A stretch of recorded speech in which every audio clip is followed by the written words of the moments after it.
About a week ago, Nissan issued a recall affecting over 400,000 of its vehicles with the 1.5 liter and 2 liter VC or variable compression turbo engines. These can be found in the Nissan Altima, the Rogue, the Infiniti QX50, and the QX55, which I didn't even know was a thing. This recall alleges that the bearings inside of this engine have a defect and can come apart, resulting in power loss or catastrophic engine failure with a risk of a crash. I've torn down 2 of these VC turbo engines on this channel so far, both of them being the 1.5 liter 3 cylinders out of a 21 up Rogue, and one of those engines' failure modes aligned perfectly, exactly with this recall.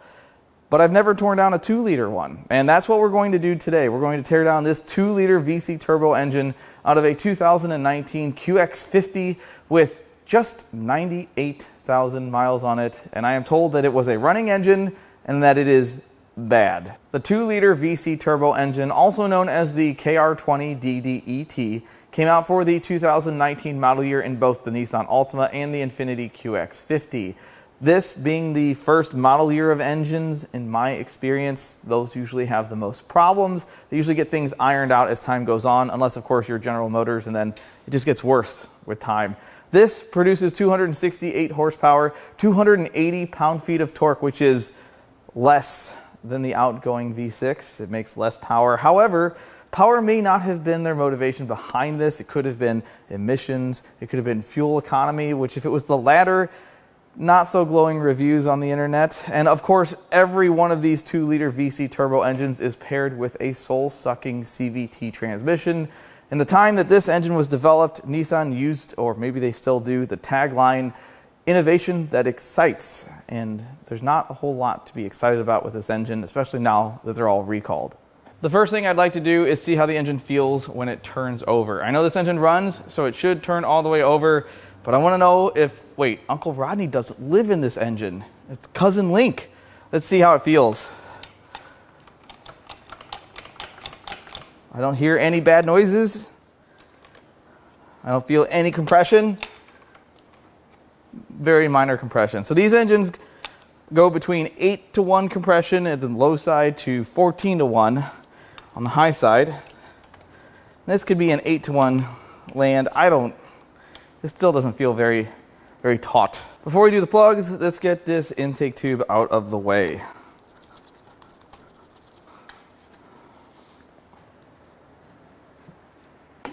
There we are. The first thing I'd like to do is pull the coils so we can inspect the plugs.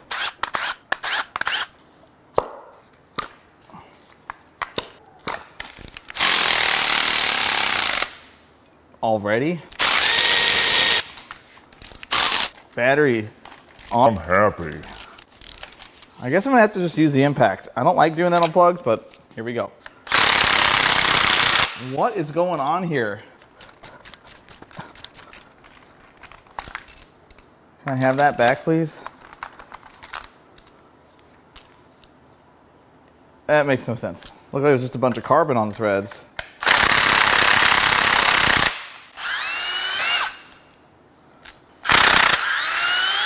So the plugs don't look so great. They're not terrible, and they're all even, which is nice to see. I think they've been in there for a while. They might be original. Now that the spark plugs are out, let's see if it changes the way this feels. A lot of times, having compression will mask engine noises. Let's see here. I still don't hear anything. Next, we're going to work on the turbocharger. We're going to remove the oil feed line, the coolant lines,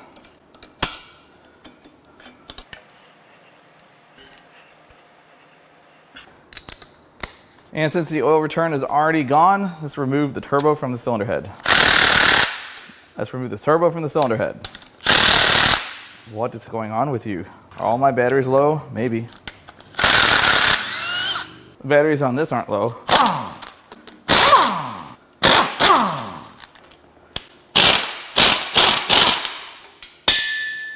And the turbo is off. In order to get a good look at the turbo, let's go remove the inlet pipe.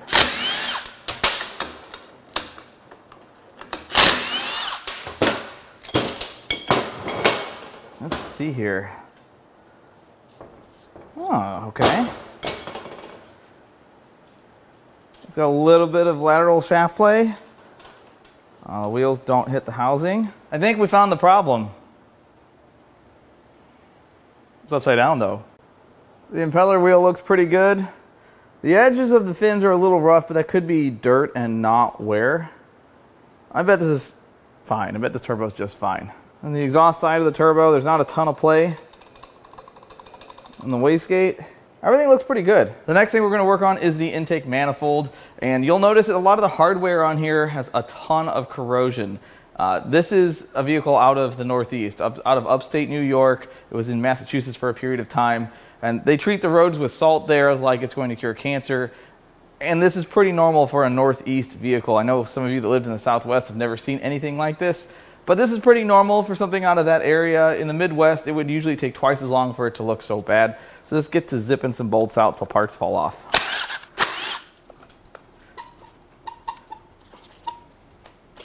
Coolant.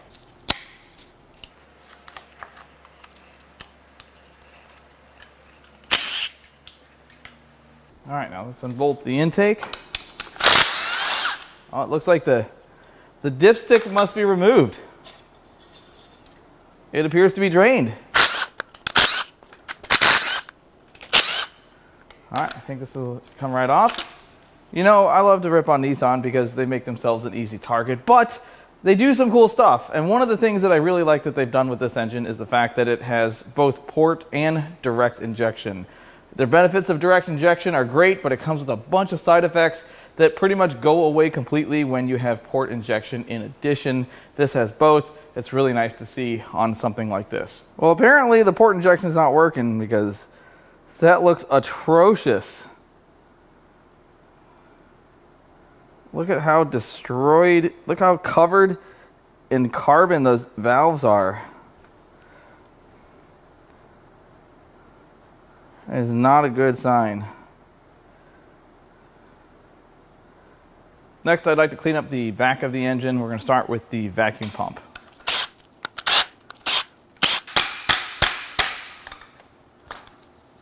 And it's off. This part really sucks. Next, I'd like to work on the fuel system, but we have a few brackets to get out of the way first. Let's get the pressure line off the fuel pump. Close my eyes. There's no pressure there. You never know.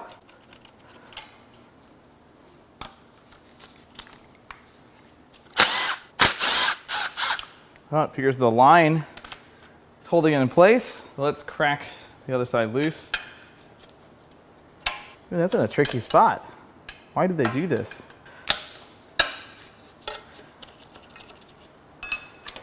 All right, high pressure pump removed. Next, more brackets. You got it. While we're in the neighborhood, let's get this coolant pipe.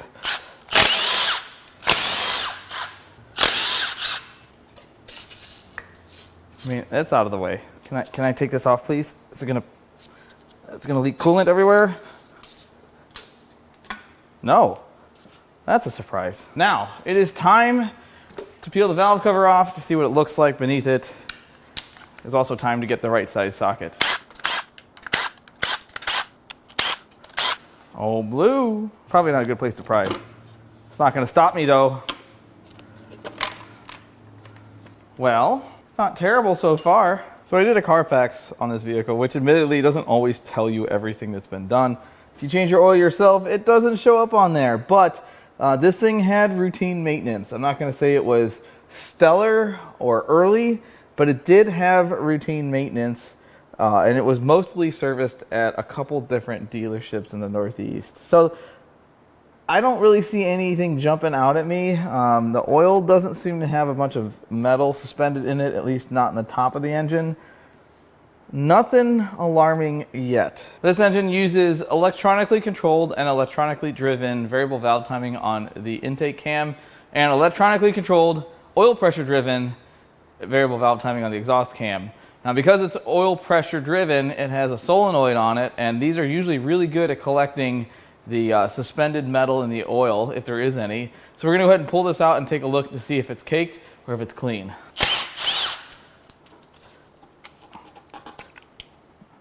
So it's actually clean. Although I don't see any screens on this, and that's usually where you would find the metal. I don't see any. Now it's time to tear the timing cover off of it. We're going to start with this bracket and the crank pulley. Oh, this is going to be fun. Let's get the weighted socket for this one. This should do it, I hope. That did it. Let's go ahead and get this off. That was easy. Next, the belt tensioner. Unfortunately, I can't remove the timing cover complete because I have to basically remove everything in order. This has to come off, and then I can get the timing cover off. This blocks bolts to this, so I have to take this off. Late model car things. And there's quite a bit of wear in there. Look at all this junk. Look at that. I just performed a service to it.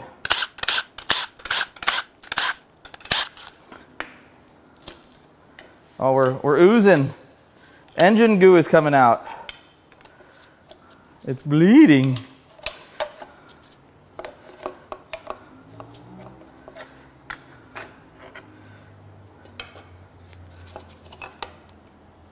Oh, and there's even bolts behind this thing. Now I'm going to start zipping out timing cover bolts in ascending order, which means smallest bolts first, largest bolts last. Whether that's correct or not, I couldn't tell you, but that's what we're going to do.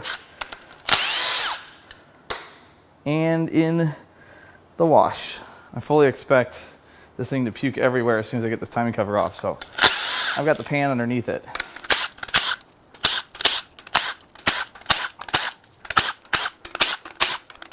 I'm running out of palm space. I don't think I missed any of those. But of course, we have a bracket. I did miss one. You guys saw that. I didn't see it. And now to use a 13mm socket on a Nissan product. I'm shaking my head. I do believe I've extracted all of the bolts. And now it's time to start prying on the timing cover. Ever so carefully, of course. Oh, this is going to come off nice. At least it does up there.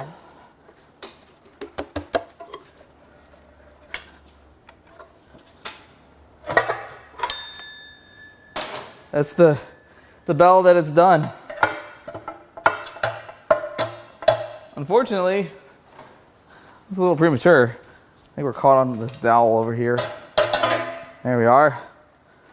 And there's the timing system. On the inside of the timing cover mirrors the inside of the engine. This part doesn't look like it was so well maintained. So I don't see anything too awful right off the get-go. Obviously, this thing had long oil change intervals because of the amount of varnish in here. I've seen worse. I don't see sludge or anything like that, but it's not as clean as the last VC turbo engine we tore down, which was steam cleaned everywhere from the blown head gasket. I don't see any issues jumping out at me. There's our control shaft. That's the crankshaft. Part of the VC system, which we'll get into once we get into that part of the engine. We're going to start peeling the timing system off, and we're going to start with the tensioner. Ooh, that had some oomph behind it, and it's leaking. Now we'll remove the guides and rail.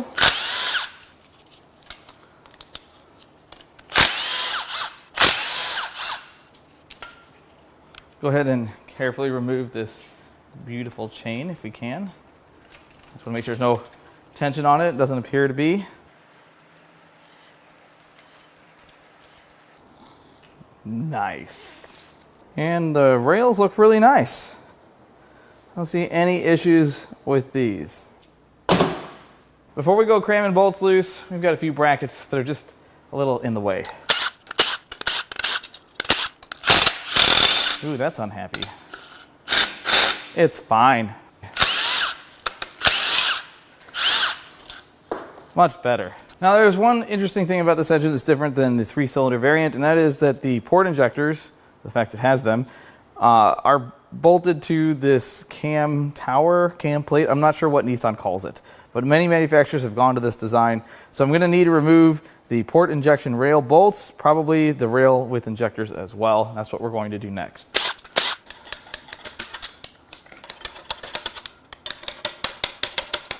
We're getting there. This is the way to do it in the shop manual, I'm pretty sure. Time to cram the tower bolts loose.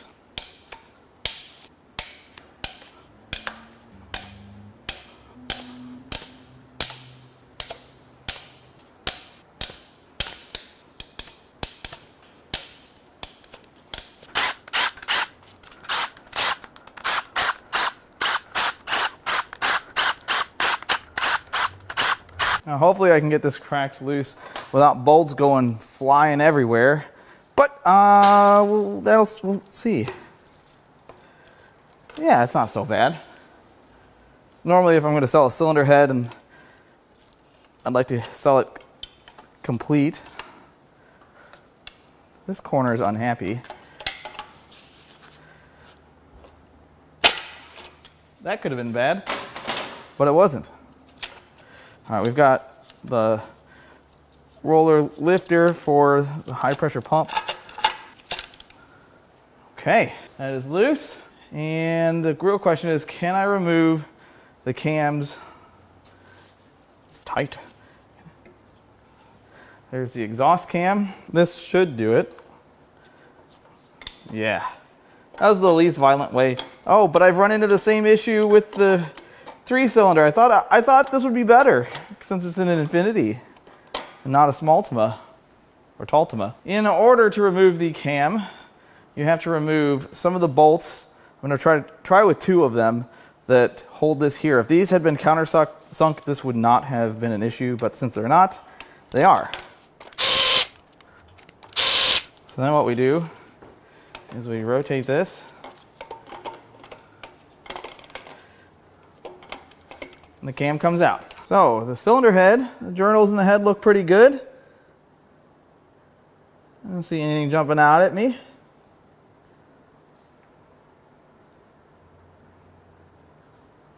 The camshafts also look pretty good. Definitely serviceable components. I don't see any signs of oil starvation. This one's got a little bit of wear right there. Not bad. I don't think that would cause an issue. In the upper cam tower, it's got, I would say, moderate wear at worst. Let's zoom in. I would say that's probably moderate. That might be a stretch. It's probably light wear. Focus on the right thing, camera. There you go. And not too bad. Next, we're going to remove this electronic thermostat water valve. I don't know what Nissan calls it, but that's what it is. Go ahead and get this fuel line while we're here. Now it's time for, you guessed it, more brackets. And it is time for the dipstick tube to be removed. Think happy thoughts. It's going to be okay.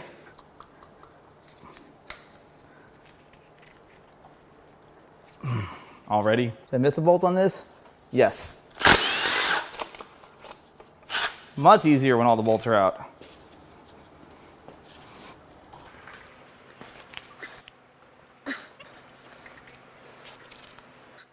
Give it to me.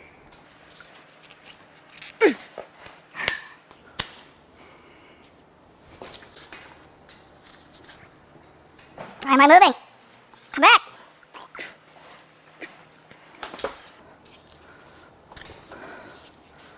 I win. Now it is time to crack the head bolts loose. The brakes are on. Let's put all of the brakes on. What is going on here? Those are very tight.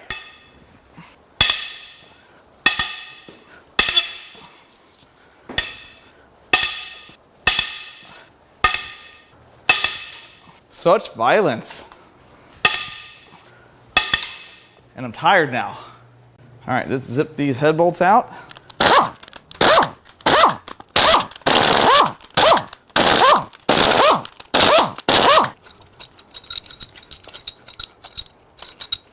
And now we remove its head. So here's the head gasket. It actually looks good. Very gaskety. And wipe this out so we can get a better look at these two bores. So the bores look really nice. And I shouldn't have said anything. I don't know what that is, but that's not good. I don't know that I can feel that, but I don't see a lot of vertical wear. There's some like pitting in this one. You guys see that right down there? But more importantly, all of the pistons look the same. Nothing looks cleaner than another, and I don't see any marks from making contact with the cylinder head or valves. And that is mirrored with the cylinder head. This all looks really good. Nice and even. So far, no major trouble. It's about time we had some science in this video. It didn't sound very good the first time. I missed. Yeah, it could be the piston rocking back and forth. That's what that is. So, I'm not going to say we have connecting rods because this engine doesn't have connecting rods. All right, now we're going to turn the engine over and drain all the engine juice into the pan, hopefully, not around the pan. And then we can start removing components from the bottom end. Let's see what comes out of this. Blue coolant. And a little bit of oil. A lot bit of oil. Not too much. Probably should have turned that one over the other direction. Unlike the 3-cylinder counterpart, the 4-cylinder has a metal oil pan, but the location of the drain bolt is still not at the bottom. I don't understand how hard it is to do that, but I am not an engineer.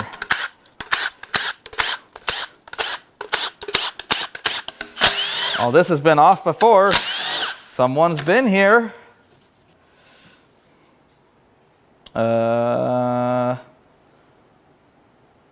Okay. So someone clearly had this thing removed, and I assume that's for inspection purposes. So the inside of the pan is pretty clean. There seems to be some sediment built up here, but it's not loose. Unfortunately, like I said earlier, there's where the drain bolt is, and there's the bottom of the pan. That leaves probably half a quart. That's kind of dumb, guys. Easy to rectify that situation by putting the drain bolt right here in the bottom, you know, where you would expect it to be. So taking a look around, it looks very similar to the 3-cylinder.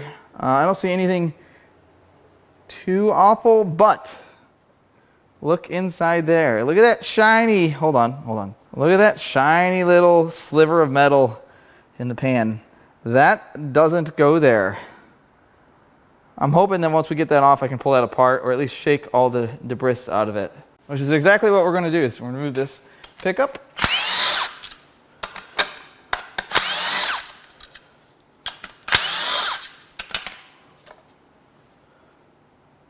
Okay, dokie. I have no idea if anything's going to come out, but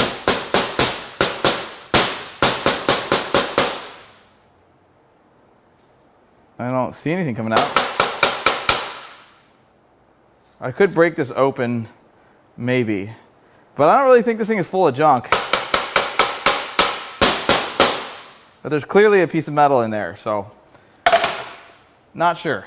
Now we're going to remove this retainer bracket. So this keeps the pin for the A-link attached to the control shaft. So we're going to get this off. I said we're going to get this. Okay, blue.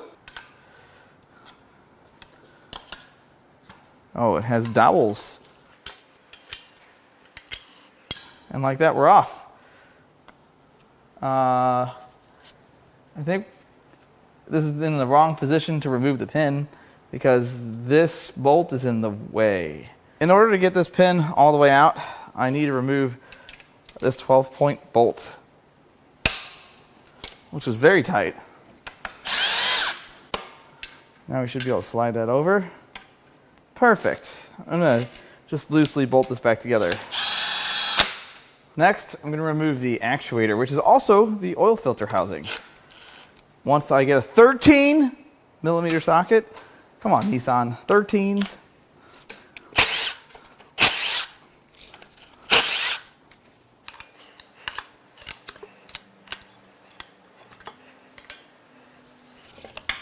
And there's the actuator with the A-link. Next, we can remove the oil pump. Oh, I think I did that on the last one.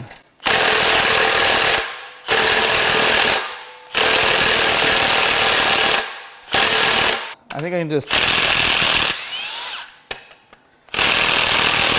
Wow. Why is everything so dang tight?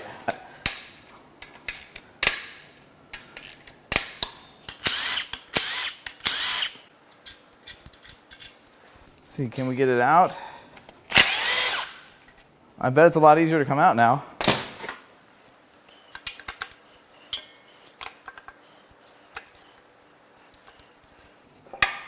And there's the oil pump. Unfortunately, I couldn't get the nut off the shaft, which means that I likely can't get this taken apart. We'll try a little bit later. All right, let's go ahead and crack the oil pan bolts loose.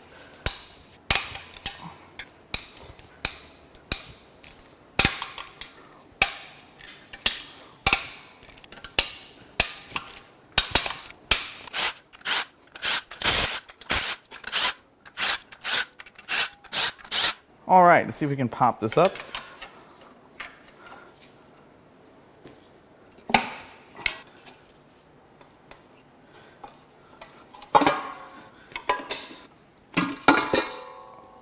And now you can see the variable compression system without the upper oil pan on it. Oh, got a little oil leak now that I pulled the rear main seal out. All right, I'll show you how this kind of works. That's it right there. Those are the two ranges. That's high compression, that's lower compression. You can see these links. So the arm that went to this control shaft is called the A-link. This is the control shaft. This is the C-link. This is the U-link. Excuse me, the L-link. And the U-link is what we would normally call a connecting rod. It all spells a clue. It's kind of ironic. I'm going to go ahead and actuate the control shaft with it this way so you can see the difference in height. You can see how all the rods and pistons go up.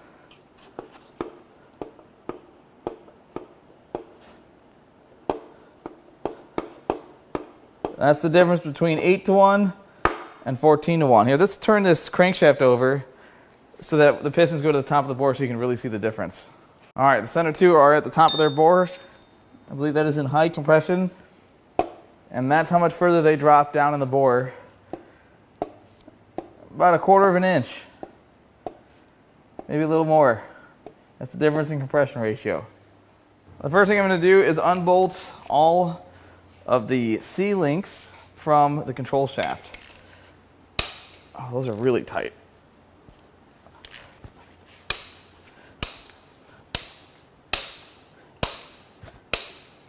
All right, now I'm going to zip all of those loose.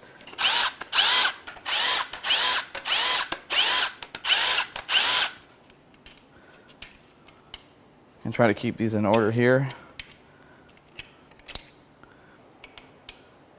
All right, now we're going to unbolt the control shaft caps.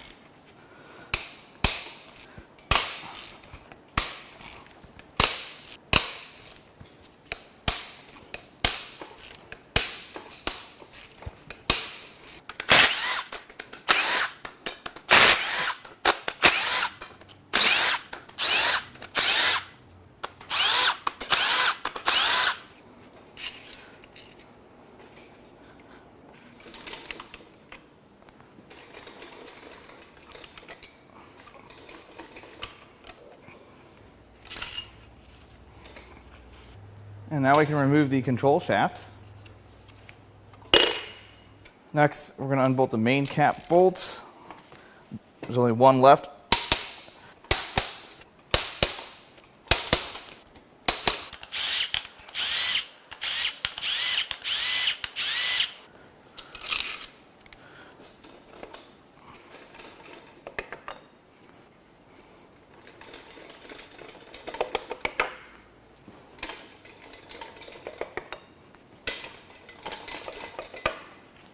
We're going to start unbolting the links so that we can remove the pistons and links, because this has no connecting rods. Remember, no rods. No Uncle Rod and 8. So that's how that side comes out.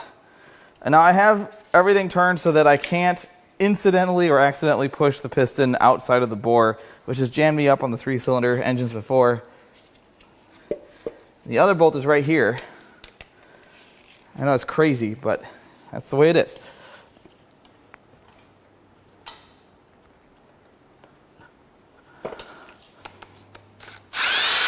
Swing it around the other way and get the other one loose.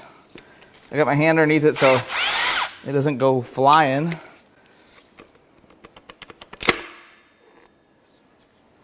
See what it takes to push this out.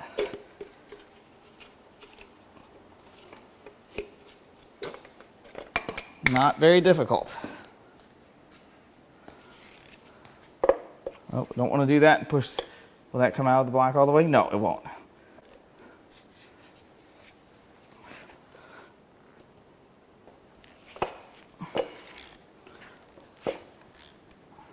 Okay, so this cannot, I'm gonna have to rotate the whole crankshaft. I'm gonna be very careful that I don't push or accidentally push a rod and piston out of the top of the bore, because then the rings will get caught on the deck of the block.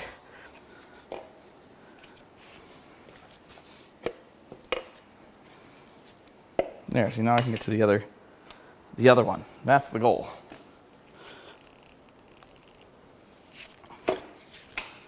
These are very tight.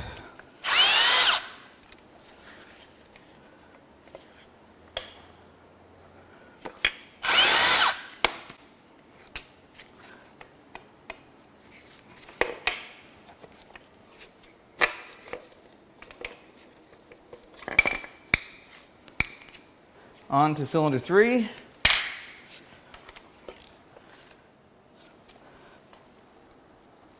Wow, that is very tight.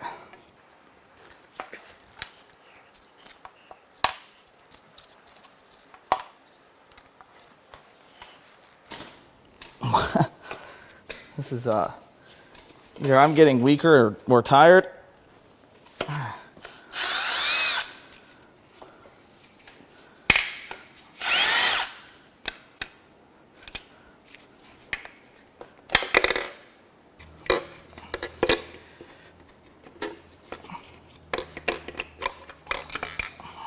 Onto the last cylinder. This is in a position where, oh, I done did it. I got it caught outside of the, I did it to myself, but it's okay. I think we can get ourselves out of this. All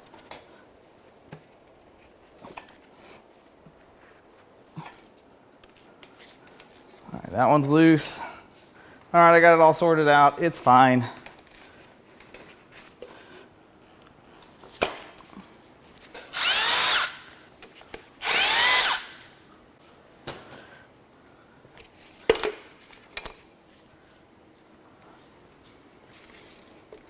Well, we can pull the crankshaft out.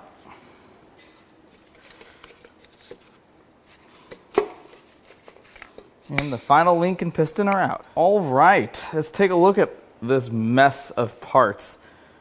So here's your piston, U, L, C, and the A-link was attached to the actuator. I think that's why it's called the A-link.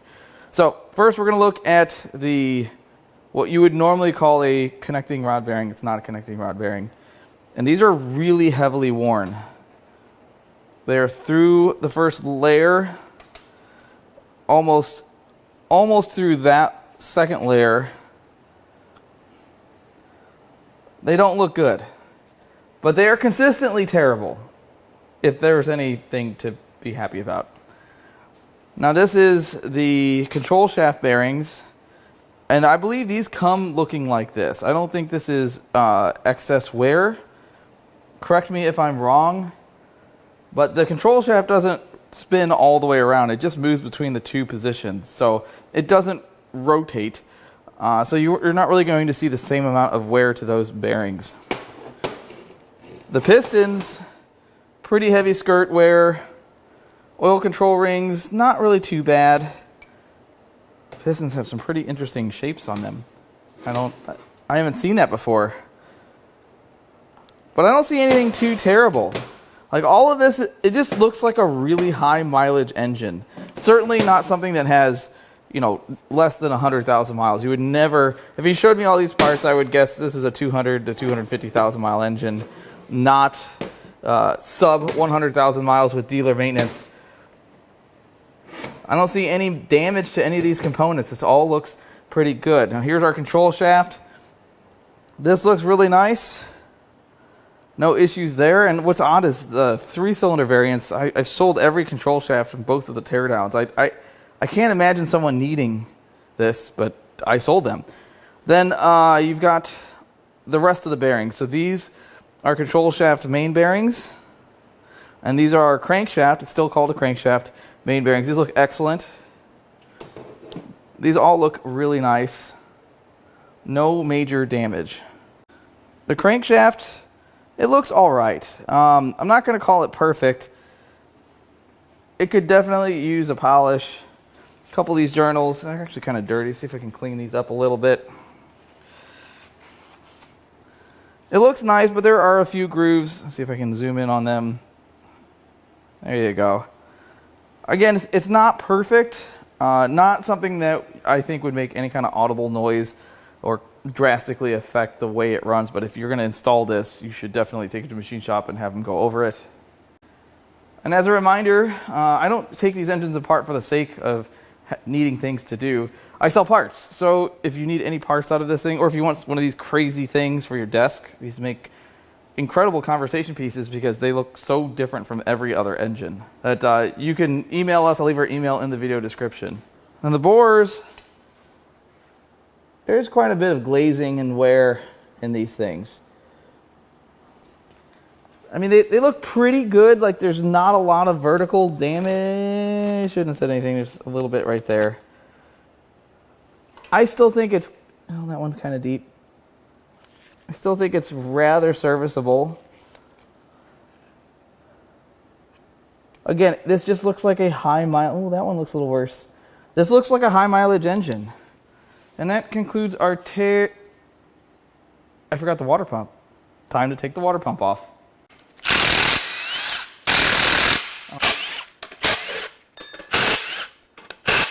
Let's just give it a little tap.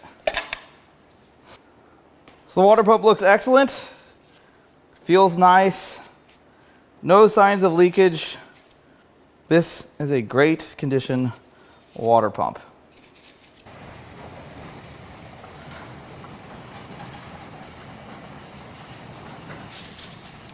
This engine was replaced because during a routine oil change, something the dealership did to this vehicle before they put it on the lot for sale, they caught some metal in the oil filter. They found some silver sparkles, the forbidden glitter, which is something you never want to see in an oil filter, ever. Now, the filter did its job, and what I'm told, it wasn't a ton of it, but there is no situation where some metal is okay. Automatic transmissions, rear ends, front differentials, transfer cases, okay. Engines, not okay.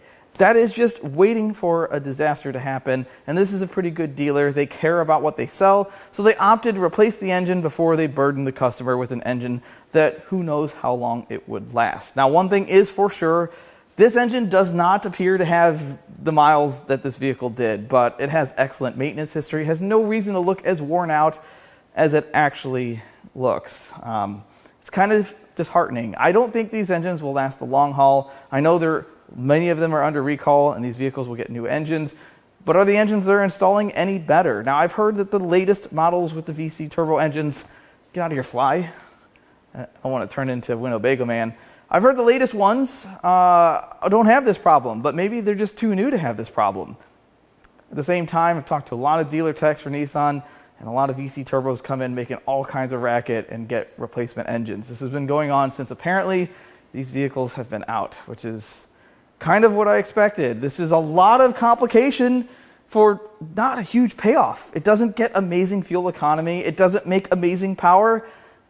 I don't know really why they did this. I mean, innovation that excites maybe dealer techs. They probably don't like putting engines in them, or lawyers. I don't know who gets excited over stuff like this. Now, I do like the technology. The idea is cool. I wish it was implemented into something that people used that was like a weekend driver or some sports car, or something on the more exotic side of things. But putting these engines in cars that are owned by most people that do the bare minimum of maintenance, it's a recipe for disaster. I could not recommend any vehicle with one of these VC turbo engines. I could not. So if you'd like to buy any parts out of this for your desk, or if you're one of the unfortunate souls and yours is not covered under this recall, I think almost all of them are. I'm going to leave our email in the video description. You can also go to importapart.com and peruse our inventory. I've been uploading our parts cars every single week. As always, I love all the comments, all the feedback, and even the criticism. I love it all, and I'll catch you on the next one.